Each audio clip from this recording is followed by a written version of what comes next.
નમસ્તે વિદ્યાર્થી મિત્રો, ધોરણ 8 ચેપ્ટર નંબર 12 ઘર્ષણ. આજે આપણે ચેપ્ટર 12 માં ઘર્ષણ વિશે સમજીશું. તો વિદ્યાર્થી મિત્રો, તમે ક્યારે ટ્રાફિક સિગ્નલ પાસે કાર કે ટ્રકના ડ્રાઈવરને વાહન ધીમું પાડતા જોયા હશે. આ ઉપરાંત તમે સાયકલ ચલાવો છો ત્યારે જરૂર મુજબ સાયકલને બ્રેક લગાવો છો. તો જ્યારે તમે સાયકલને બ્રેક લગાવો છો ત્યારે સાયકલની ગતિ ધીમી પડે છે અને અંતે સ્થિર થતી જોવા મળે છે. આ ઉપરાંત વિદ્યાર્થી મિત્રો, જ્યારે પણ આપણો પગ કેળાની છાલ ઉપર પડે છે ત્યારે શું થાય છે? તો તમને બધાને જ ખબર છે, જ્યારે આપણો પગ કેળાની છાલ ઉપર પડે છે ત્યારે આપણે લપસી જઈએ છીએ. અને જ્યારે ભીના અને લીસા ભોંયતળિયા ઉપર ચાલવાનું તમને કહે તો શું તમે સરળતાથી ચાલી શકો છો? તો ના વિદ્યાર્થી મિત્રો, લીસા અને ભીના ભોંયતળિયા ઉપર આપણો જે પણ કોઈ ચાલવાનું છે એ મુશ્કેલ બને છે. તો શા માટે મુશ્કેલ બને છે? આ જે પણ કોઈ પ્રશ્નો છે એ પ્રશ્નોના જવાબ આપણે ક્યાંથી મેળવીશું? તો આ જે પણ કોઈ પ્રશ્નો છે એ પ્રશ્નોના જવાબ આપણને મળશે ચેપ્ટર નંબર 12 ઘર્ષણમાંથી. અને તેવી જ રીતે તમે ક્યારે જમીન ઉપર ગતિ કરતો દડો જોયો હશે. એ જમીન ઉપર જે ગતિ કરતો દડો છે એ દડો ધીમે ધીમે આગળ જાય છે ત્યારે તેમની ગતિ ધીમી પડે છે અને અંતે તે દડો સ્થિર થતો જોયો હશે. તો આવું શા માટે થાય છે તે પણ આપણે આ ચેપ્ટરમાં સમજીશું. તો આજે આપણે ચેપ્ટર નંબર 12 ઘર્ષણ વિશે સમજીશું. તો તેના માટે જોઈએ વિદ્યાર્થી મિત્રો, ઘર્ષણ બળ. તો ઘર્ષણ બળ કોને કહેવામાં આવે છે? જે આપણે ચેપ્ટર નંબર 11 માં બળના પ્રકારમાં સમજી ગયા છે. સૌથી પહેલા તો ચેપ્ટર નંબર 11 માં બળ વિશે સમજ્યા. બળ ટૂંકમાં કોને કહીએ છીએ? તો ધક્કો મારવો કે ખેંચાણ કરવું, જેને શું કહીએ છીએ આપણે? બળ તરીકે ઓળખીએ છીએ. અને આ જે બળ છે એ બળના કેટલા પ્રકાર છે તો તે પણ આપણે સમજી ગયા છે કે બળ છે એ બળના બે પ્રકાર છે, સંપર્ક બળ અને બિન સંપર્ક બળ. તો આ જે સંપર્ક બળ છે એ સંપર્ક બળમાં જે બે પદાર્થો છે એ બંને પદાર્થોની સપાટી એકબીજાના સંપર્કમાં આવે છે ત્યારે જે બળ લાગે છે એને શું કહીએ છીએ આપણે? સંપર્ક બળ કહીએ છીએ. અને બિન સંપર્ક બળ અથવા તો અસંપર્ક બળ કોને કહીએ છીએ? તો બે પદાર્થો વચ્ચે કોઈ પણ બળ લાગ્યા વગર જ બળ ઉત્પન્ન થતું જોવા મળે એને શું કહીએ છીએ આપણે? બિન સંપર્ક બળ કહીએ છીએ. તો વિદ્યાર્થી મિત્રો, અસંપર્ક બળના પણ ઉદાહરણ આપણે સમજીને આવ્યા છીએ. તો અસંપર્ક બળમાં કયા કયા બળો જોવા મળે છે? તો અસંપર્ક બળમાં સ્નાયુ બળ અને ઘર્ષણ બળનો સમાવેશ થતો જોવા મળે છે. એટલે કે સ્નાયુ બળ અને ઘર્ષણ બળ કેવા બળ છે? તો બે સપાટી વચ્ચે બળ લાગે છે જેથી એમને સંપર્ક બળ તરીકે ઓળખવામાં આવે છે. અને એવી જ રીતે બિન સંપર્ક બળના પણ આપણે ત્રણ ઉદાહરણ સમજીને આવ્યા છે કે ચુંબકીય બળ, સ્થિર વિદ્યુતીય બળ અને એવી જ રીતે છે ગુરુત્વાકર્ષણ બળ.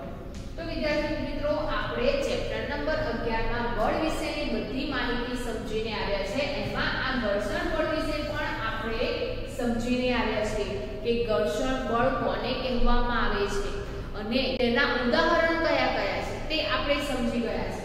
તો અહીંયા ચેપ્ટર નંબર 12 છે ઘર્ષણ.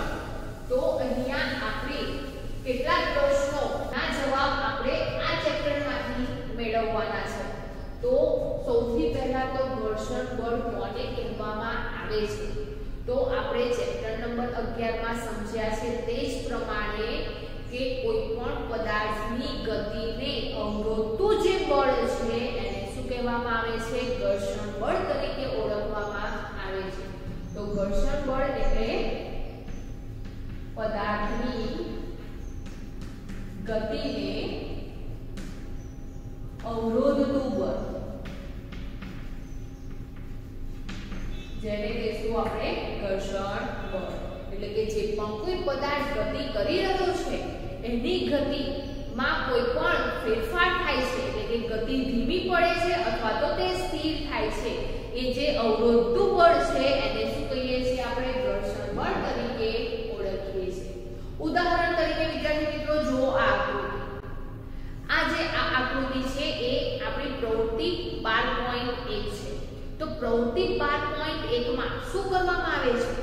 તો એક ટેબલ ઉપર પુસ્તક રાખવામાં આવે છે અને પુસ્તક છે એ પુસ્તકને સૌપ્રથમ ડાબી બાજુથી જમણી બાજુએ પુસ્તકને બળ લગાડવામાં આવે છે, એટલે કે પુસ્તકને ધક્કો મારવામાં આવે છે. તો વિદ્યાર્થી મિત્રો જ્યારે ટેબલ ઉપર રાખેલ પુસ્તકને ડાબી બાજુથી જમણી બાજુએ આપણે ધક્કો આપીએ છીએ, એટલે કે બળ લગાડીએ છીએ, ત્યારે શું થાય છે? તો આપણને ખબર છે જો પુસ્તકને ધક્કો લગાવીશું તો પુસ્તક જેટલું બળ આપણે આપીએ છીએ એટલા બળથી આગળની તરફ ખસે છે અને અંતે સ્થિર થાય છે. તેવી જ રીતે વિદ્યાર્થી મિત્રો જો આ આકૃતિમાં તેનાથી વિરુદ્ધ પ્રક્રિયા કરેલી છે કે હવે આ જે પુસ્તક છે એ પુસ્તકને જમણી બાજુથી ડાબી બાજુએ ધક્કો આપવામાં આવે છે, એટલે કે બળ લગાડવામાં આવે છે. તો ત્યારે શું થાય છે? તો ત્યારે પણ જેટલા બળથી આપણે પુસ્તકને ધક્કો મારીએ છીએ એટલા જ બળથી એ આગળ ખસે છે અને અંતે સ્થિર થતી જોવા મળે છે. તો વિદ્યાર્થી મિત્રો આ જે પણ કોઈ 12.1 પ્રવૃત્તિ છે એ પ્રવૃત્તિ પણ તમે ઘરે કરી શકો છો કે કોઈ પણ એક ટેબલ ઉપર પુસ્તક લેવામાં આવે છે અને એ પુસ્તકને સૌપ્રથમ તમારે ડાબી બાજુએથી જમણી બાજુએ ધક્કો આપવાનો છે. તો શું જોવા મળશે? તો તમે જોશો કે તમે પુસ્તકને જેટલા બળથી ધક્કો આપ્યો છે એટલા બળથી એ ટેબલમાં ડાબી બાજુથી જમણી બાજુએ ખસે છે, એટલે કે તમે જે દિશામાં બળ આપ્યું છે એ દિશામાં આગળની તરફ ખસે છે અને અંતે સ્થિર થાય છે. અને તેવી જ રીતે તમારે ફરીથી જમણી બાજુએથી ડાબી બાજુએ પુસ્તકને ધક્કો આપવાનો છે. તો શું થશે? તો ત્યારે પણ તમે જેટલા બળથી પુસ્તકને જમણી બાજુએથી ડાબી બાજુએ ધક્કો આપો છો, બળ લગાવો છો, એટલા જ બળથી બળની દિશામાં એ આગળ ખસે છે અને અંતે સ્થિર થતું જોવા મળે છે. તો વિદ્યાર્થી મિત્રો અહીંયા આપણે પુસ્તકને બળ લગાડીએ છીએ, ધક્કો મારીએ છીએ, તો એ થોડુંક અંતર કાપે છે અને થોડા સમય પછી અંતે સ્થિર થઈ જાય છે. એનું કારણ શું? ડાબીથી જમણી બાજુ ધક્કો આપ્યો તો પણ તે અંતે સ્થિર થાય છે, જમણી બાજુથી ડાબી બાજુ આપણે ધક્કો આપ્યો એટલે કે બળ આપ્યું ત્યારે પણ એ પુસ્તક સ્થિર થતું જોવા મળે છે. એનું કારણ શું? તો વિદ્યાર્થી મિત્રો એ જે પુસ્તકની સપાટી છે એ પુસ્તકની સપાટી અને જે ટેબલની સપાટી છે એ ટેબલની સપાટી વચ્ચે જે પુસ્તકની ગતિ છે એ પુસ્તકની ગતિને અવરોધતું બળ ઉત્પન્ન થતું જોવા મળે છે અને એ બળને શું કહેવામાં આવે છે? તો પુસ્તકની ગતિને અવરોધતું જે બળ છે એ બળને ઘર્ષણ બળ તરીકે ઓળખવામાં આવે છે, જેને કારણે અંતે પુસ્તક સ્થિર થતું જોવા મળે છે. તો ઘર્ષણ બળ કોને કહેવામાં આવે છે? તો જ્યારે કોઈ પણ પદાર્થની ગતિ છે એ ગતિને અવરોધતું જે બળ છે એ બળને ઘર્ષણ બળ તરીકે ઓળખવામાં આવે છે. આ ઉપરાંત વિદ્યાર્થી મિત્રો આ જે પણ કોઈ ઘર્ષણ બળ છે એ ઘર્ષણ બળ જે સપાટી ઉપર પદાર્થ ગતિ કરી રહ્યો છે એ પદાર્થની સપાટી અને જેની ઉપર ગતિ કરી રહ્યો છે તેની સપાટી, બંને સપાટી વચ્ચે ઘર્ષણ બળ લાગે છે. ઉદાહરણ તરીકે હમણાં જ આપણે પ્રવૃત્તિ 12.1 સમજ્યા પુસ્તક અને ટેબલ. તો અહીંયા પુસ્તકની સપાટી અને ટેબલની સપાટી વચ્ચે એક બળ ઉત્પન્ન જોવા મળે છે જે પુસ્તકની ગતિને અવરોધે છે, જેને ઘર્ષણ બળ કહે છે. તો આ ઘર્ષણ બળ ક્યાં જોવા મળે છે? તો આ જે ઘર્ષણ બળ છે એ ઘર્ષણ બળ કોઈ પણ બે પદાર્થની સપાટીની વચ્ચે જોવા મળે છે, જે અવરોધતું બળ છે, જે કોઈ પણ પદાર્થની ગતિને અવરોધે છે. આ ઉપરાંત વિદ્યાર્થી મિત્રો આ જે પણ કોઈ ઘર્ષણ બળ છે એ ઘર્ષણ બળ જે પદાર્થની સપાટી છે એ પદાર્થની સપાટી ઉપર આધાર રાખે છે. એટલે કે કોઈ પણ પદાર્થની સપાટી લીસી હોય, ખરબચડી હોય તેની ઉપર આધાર રાખે છે. તો હા વિદ્યાર્થી મિત્રો, તેના માટે પણ તમે એક પ્રવૃત્તિ કરી શકો છો કે આ જે પણ કોઈ ટેબલ છે એ ટેબલ પર આપણે પુસ્તકને ધક્કો મારીએ છીએ ત્યારે એ અમુક અંતરે સ્થિર થઈ જાય છે. તેવી જ રીતે વિદ્યાર્થી મિત્રો, હવે તમે પુસ્તકની જગ્યાએ પેન્સિલ કે પેન લઈ શકો છો અને જેટલા બળથી તમે પુસ્તકને ધક્કો આપ્યો છે એટલા જ બળથી તમે પેન કે પેન્સિલને ધક્કો આપો, એટલે કે બળ લગાડો, તો શું જોવા મળશે? તો એ પેન્સિલ કે પેન છે એ શું કરે છે? તો જે પુસ્તક જે અંતરે સ્થિર થઈ છે તેના કરતા વધુ અંતરે સ્થિર થતું જોવા મળે છે. તો સૌથી પહેલા અહીંયા ટેબલની સપાટી છે એ ટેબલની સપાટી પર ગતિ કરતા આપણે બે જુદા જુદા પદાર્થો લીધા. એક પુસ્તક લીધું અને પુસ્તકની જે સપાટી છે કેવી જોવા મળે છે? થોડી ખરબચડી જોવા મળે છે. અને જ્યારે બીજો પદાર્થ લીધો આપણે પેન્સિલ કે પેન, જેની સપાટી કેવી જોવા મળે છે? તો લીસી જોવા મળે છે. તેવી જ રીતે વિદ્યાર્થી મિત્રો, હવે ટેબલ છે એ ટેબલની સપાટી ની જગ્યાએ આપણે લીસી ટાઇલ્સ લઈએ છીએ. તો ટેબલની જગ્યાએ જ્યારે લીસી ટાઇલ્સ લઈએ અને આ પ્રવૃત્તિ ફરીથી કરીએ, પુસ્તક અને પેન્સિલ કે પેન છે એને બળ આપીએ તો શું જોવા મળશે? તો ત્યારે પણ આપણને જોવા મળે છે કે જે પુસ્તક છે એ પુસ્તક જેટલા અંતરે સ્થિર થાય છે તેના કરતા વધારે અંતરે પેન પેન્સિલ સ્થિર થતી જોવા મળે છે. અને તેવી જ રીતે વિદ્યાર્થી મિત્રો, લીસા ટાઇલ્સની જગ્યાએ આપણે ખરબચડી કોઈ પણ સપાટી રાખીએ, જેમ કે ટેબલ ઉપર કોઈ કાપડ પથારીને આપણે આ પ્રવૃત્તિ કરીએ ત્યારે શું જોવા મળશે? તો ત્યારે જે પુસ્તક છે એ પુસ્તક થોડો ઓછા અંતરે સ્થિર થાય છે અને તેનાથી થોડાક વધારે અંતરે પેન પેન્સિલ સ્થિર થતી જોવા મળે છે. પરંતુ વિદ્યાર્થી મિત્રો, અહીંયા આ જે ત્રણ પદાર્થ આપણે લીધેલા છે, ટેબલની સપાટી, લીસી ટાઇલ્સ અને જે પણ લીસી ટાઇલ્સ કે ટેબલ છે એની ઉપર કોઈ કાપડ પાથરીને આપણે આ પ્રવૃત્તિ કરીએ છીએ ત્યારે જે પુસ્તક છે એ પુસ્તક જેટલા અંતરે સ્થિર થાય છે એ અંતર કેવું જોવા મળે છે? જુદું જુદું જોવા મળે છે. તો વિદ્યાર્થી મિત્રો, આ પ્રવૃત્તિ પરથી આપણે એમ કહી શકીએ કે આ જે ઘર્ષણ બળ છે એ ઘર્ષણ બળ જે બે પદાર્થની સપાટી છે એ બંને પદાર્થની સપાટી પર આધાર રાખે છે. એટલે કે ઘર્ષણ બળ છે એ ખરબચડી સપાટી અને લીસી સપાટી પર આધાર રાખે છે. જો ખરબચડી સપાટી જોવા મળે છે એ ખરબચડી સપાટી પર જે પણ કોઈ પદાર્થ ગતિ કરે છે એ થોડા અંતરે સ્થિર થઈ જાય છે. એટલે કે ખરબચડી સપાટી પર ઘર્ષણ બળ કેવું જોવા મળે છે? વધારે જોવા મળે છે. જે ગતિ કરતો અવરોધતું બળ ઘર્ષણ બળ છે એ ગતિને વધારે અવરોધે છે, જેથી કરીને શું થાય છે? અમુક અંતરે પુસ્તક સ્થિર થઈ જાય છે. જ્યારે લીસી સપાટી છે એ લીસી સપાટી પર શું થાય છે? તો લીસી સપાટી પર પુસ્તક થોડાક વધારે અંતરે સ્થિર થતું જોવા મળે છે. શા માટે? તો સપાટી કેવી જોવા મળે છે? લીસી જોવા મળે છે, જેથી કરીને અવરોધતું બળ જે ઘર્ષણ બળ છે એ ઓછું લાગે છે અને થોડાક વધારે અંતર જઈને સ્થિર થતું જોવા મળે છે. તો આ પ્રવૃત્તિ પરથી પણ આપણે એમ કહી શકીએ કે આ જે ઘર્ષણ બળ છે એ ઘર્ષણ બળ જે બે પદાર્થો છે એ બંને પદાર્થોની જે સપાટી છે એ સપાટી પર પણ આધાર રાખે છે.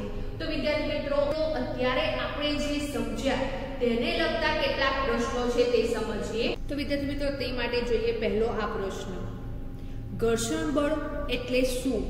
સમજાવો. તો ઘર્ષણ બળ કોને કહેવામાં આવે છે?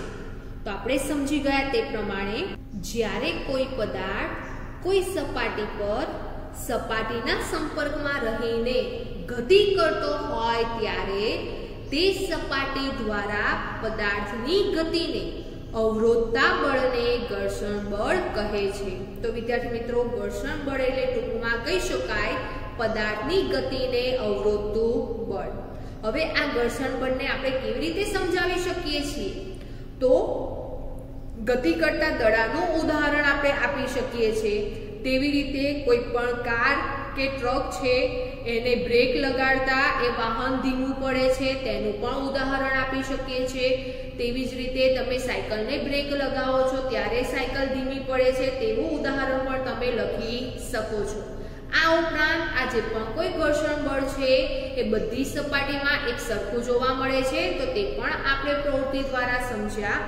તે મુજબ જ્યારે આપણે રબરના દડાને કાચા રસ્તા પર, ડામરના રસ્તા પર અને ટાઇલ્સ પર ગબડાવતા માલુમ પડે છે કે દડો અમુક અંતર કાપ્યા પછી સ્થિર થાય છે. દડો કાચા રસ્તા પર જલ્દીથી સ્થિર થાય છે, ડામરના રસ્તા પર થોડું વધારે અંતર કાપીને સ્થિર થાય છે અને તેવી જ રીતે ટાઇલ્સ પર સૌથી વધારે અંતર કાપીને સ્થિર થાય છે. તો અહીંયા આ જે ત્રણેય કિસ્સા છે એ ત્રણેય કિસ્સા દ્વારા આપણે કહી શકીએ કે પદાર્થની ગતિને અવરોધતું બળ લાગે છે, જેને ઘર્ષણ બળ કહે છે. તો વિદ્યાર્થી મિત્રો, અહીંયા આપણે આ જે પ્રશ્ન જોયો એ પ્રશ્નમાં ત્રણ જુદી જુદી સપાટી લીધી છે. એ ત્રણેય જુદી જુદી સપાટી પર દડાને ગતિ કરાવીએ છીએ ત્યારે જે દડો છે એ દડો કોઈક અંતરે જઈને સ્થિર થાય છે અને એ જે અંતર છે એ અંતર ત્રણેય સપાટી પર કેવું જોવા મળે છે? જુદું જુદું જોવા મળે છે. તો જેના પરથી આપણે એ પણ કહી શકીએ કે આ જે ગતિ કરતો દડો છે એ અમુક અંતરે સ્થિર થાય છે, જેમને અવરોધતું બળ ઉત્પન્ન થાય છે. આપણે એને ઘર્ષણ બળ તરીકે ઓળખીએ છીએ. આ ઉપરાંત આ જે પણ કોઈ પદાર્થની સપાટી છે એ પદાર્થની સપાટી પર પણ જે ઘર્ષણ બળ છે એ આધાર રાખે છે, જેથી કરીને અહીંયા જે ત્રણ જુદી જુદી પદાર્થની સપાટી લીધેલી છે એ ત્રણેય જુદી જુદી પદાર્થની સપાટી પર જે ઘર્ષણ બળ છે એ ઘર્ષણ બળ કેવું જોવા મળે છે? જુદું જુદું જોવા મળે છે. તેવી જ રીતે જોઈએ આ બીજો પ્રશ્ન. ઘર્ષણ કેમ ઉત્પન્ન થાય છે? તો વિદ્યાર્થી મિત્રો, આપણે સમજ્યા તે જ પ્રમાણે જે ઘર્ષણ છે એ સંપર્કમાં રહેલી જે બે સપાટી છે એ બંને સપાટીઓની અનિયમિતતાથી ઉત્પન્ન થાય છે. તો સંપર્કમાં રહેલી બે સપાટીઓની અનિયમિતતાઓથી ઘર્ષણ ઉત્પન્ન થાય છે. તો વિદ્યાર્થી મિત્રો, અહીંયા અનિયમિતતા છે. તો અનિયમિતતા કોને કહેવામાં આવે છે? તો જે સપાટીનું ખરબચડાપણું છે તેના ઉપર ઘર્ષણ આધાર રાખે છે. તો આમ બે સપાટીઓ પર રહેલી અનિયમિતતાઓ એકબીજામાં ભળાઈ જાય છે. આ આંતરજોડાણને લીધે એ સપાટીઓ વચ્ચે ઘર્ષણ ઉત્પન્ન થાય છે. તો જ્યારે બે પદાર્થની જે સપાટી છે એ બંને પદાર્થની સપાટી પર જે અનિયમિતતા જોવા મળે છે, એટલે કે જે ખરબચડાપણું જોવા મળે છે, એ જે સૂક્ષ્મ અનિયમિતતા છે એને કારણે ઘર્ષણ ઉત્પન્ન થાય છે. અને આ જે અનિયમિતતા છે બંને પદાર્થની સપાટીમાં એકબીજાની અંદર ભરાઈ જાય છે, જેને કારણે ઘર્ષણ ઉત્પન્ન થતું જોવા મળે છે. અને એક ઘર્ષણનું મૂલ્ય કેવું જોવા મળે છે? જુદું જુદું જોવા મળે છે. તેવી જ રીતે જોઈએ ત્રીજો પ્રશ્ન. તમે સાબુના પાણીથી ભરેલી બાલદી આકસ્મિક રીતે આરસના ભોંયતળિયા પર ઢોળો છો. આ ભીના ભોંયતળિયા પર તમારા માટે ચાલવું સરળ હશે કે મુશ્કેલ? શા માટે? તો વિદ્યાર્થી મિત્રો, આ જે પ્રશ્ન છે એ આપણો સ્વાધ્યાયનો નંબર 5 છે, એટલે કે સ્વાધ્યાયનો પ્રશ્ન નંબર 5 છે.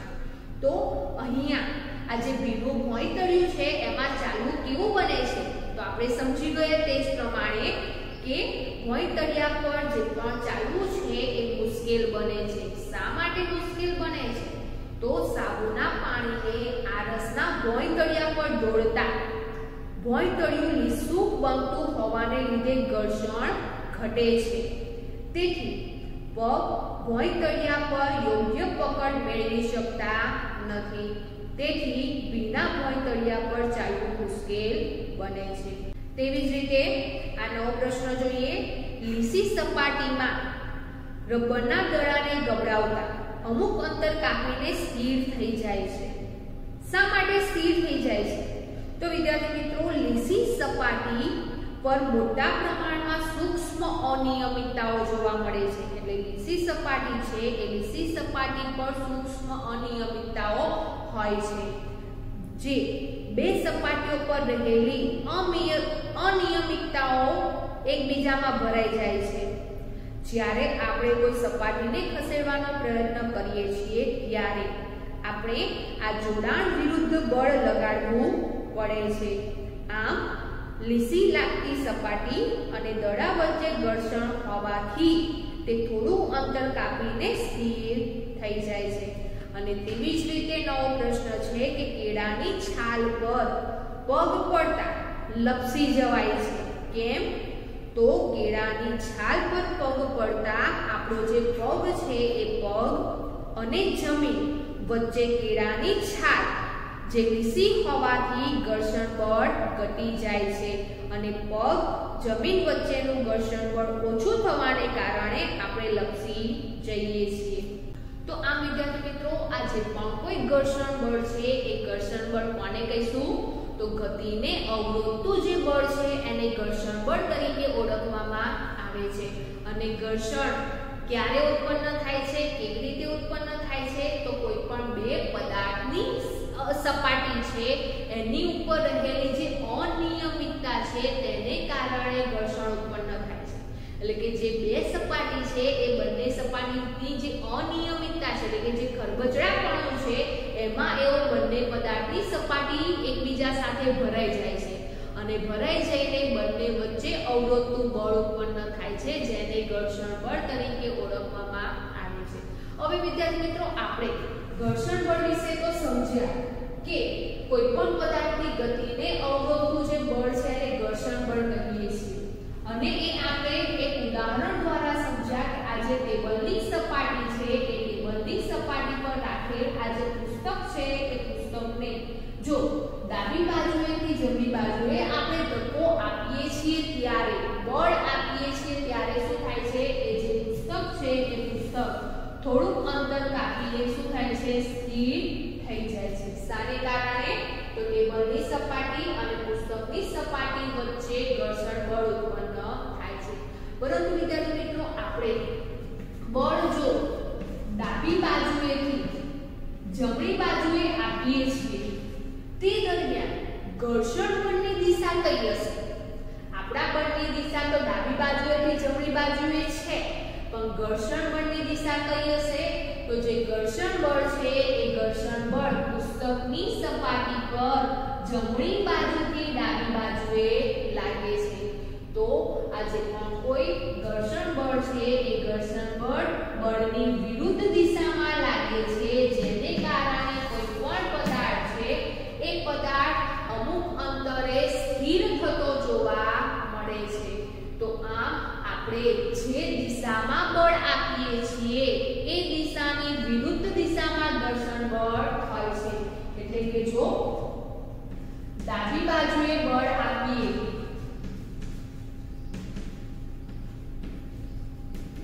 ઘર્ષણ બળ કઈ દિશામાં લાગે છે? તો ડાબી બાજુએ જો આપણે બળ આપીએ છીએ ત્યારે ઘર્ષણ બળ જમણી બાજુએ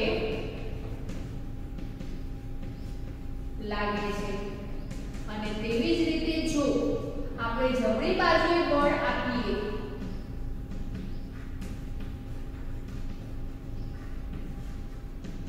તો ઘર્ષણ બળ કઈ દિશામાં લાગશે?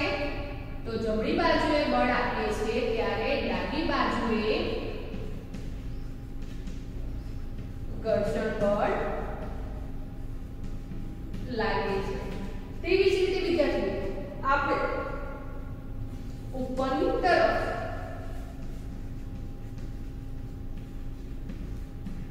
બળ આપીએ તો ઘર્ષણ બળ કઈ તરફ લાગશે? તો જો આપણે ઉપરની તરફ પુસ્તકને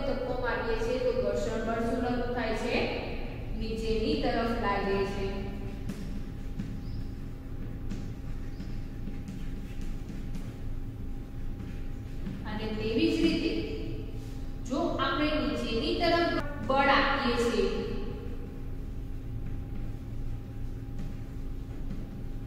તો ઘર્ષણ બળ ઉપરની તરફ લાગે છે।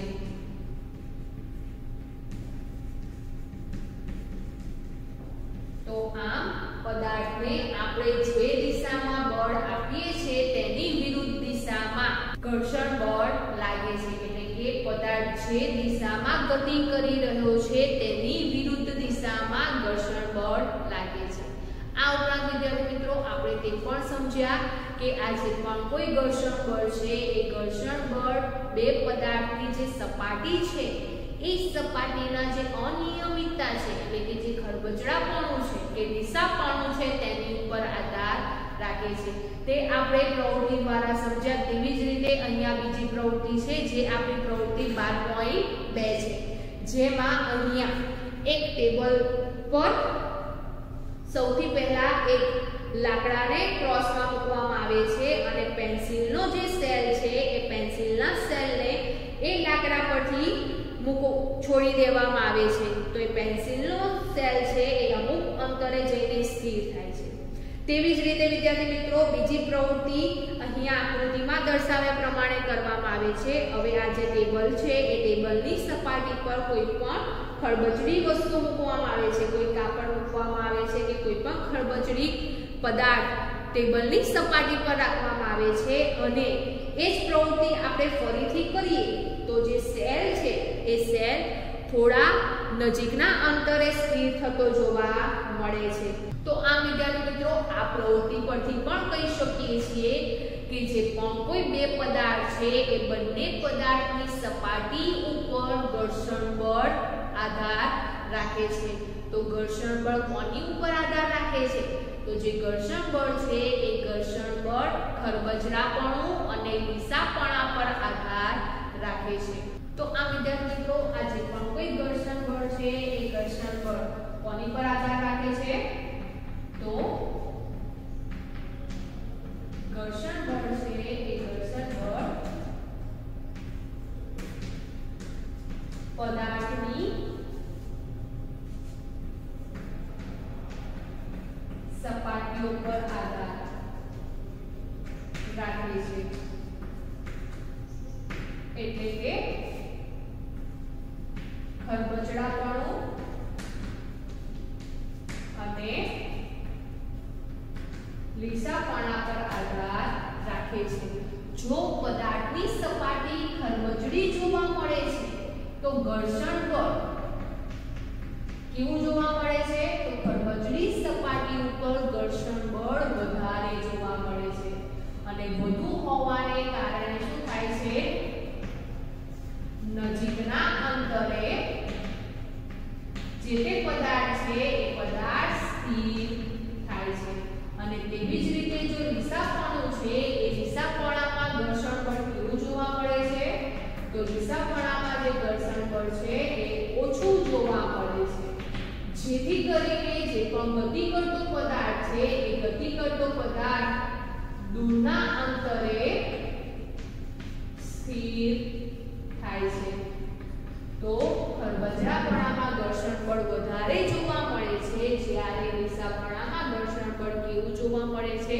ઓછું જોવા મળે છે, જેને કારણે વિદ્યાર્થી મિત્રો જે ખરબચડાપણાની જે સપાટી છે એ સપાટી પર આપણે સરળતાથી કોઈ પણ કામ કરી શકીએ છીએ। એટલે કે જો ચાલવાની પ્રક્રિયા કરતા હોઈએ તો જે સિમેન્ટનો રસ્તો છે અથવા તો કોન્ક્રીટનો રસ્તો છે એની ઉપર આપણે સરળતાથી ચાલી શકીએ છીએ। શા માટે? તો જમીન અને આપણો જે પગ છે બંને વચ્ચેની જે સપાટી છે એમાં પકડ સારી મજબૂતાઈ રીતે પકડ જોવા મળે છે, જેથી કરીને આપણે સરળતાથી ચાલી શકીએ છીએ। પરંતુ જો લીસા ભોંયતળિયા પર ચાલવામાં આવે અથવા તો લીસી ટાઇલ્સ પર અથવા તો સાબુ કે પાવડરના પાણીવાળા ટાઇલ્સ પર આપણે ચાલવાનું કહે તો એ આપણા માટે મુશ્કેલ બને છે। કેમ? તો એ સપાટી કેવી બની જાય છે? તો એ સપાટી લીસી બની જાય છે અને લીસી સપાટી ઉપર ઘર્ષણ બળ કેવું જોવા મળે છે? ઓછું જોવા મળે છે, જેથી કરીને પગ અને જમીનની સપાટી વચ્ચેની જે પકડ છે એ પકડ કેવી જોવા મળે છે? ઓછી જોવા મળે છે અને ઓછી હોવાને કારણે શું થાય છે, આપણે સરળતાથી ચાલી શકતા નથી અથવા તો આપણે તેવી સપાટી પર લપસી જઈએ છીએ. તો આ વિદ્યાર્થી મિત્રો પદાર્થની ગતિને અવરોધતું બળ ઘર્ષણ બળ. પદાર્થની ગતિ જે દિશામાં હોય છે તેનાથી વિરુદ્ધ દિશામાં ઘર્ષણ બળ લાગે છે અને જે ઘર્ષણ બળ છે એ પદાર્થની સપાટીનું ખરબચડાપણું અને લીસાપણા પર આધાર રાખે છે. જો ખરબચડી સપાટી હોય તો ઘર્ષણ બળ વધારે લાગે છે અને જો લીસી સપાટી હોય ત્યાં ઘર્ષણ બળ કેવું જોવા મળે છે, ઓછું જોવા મળે છે.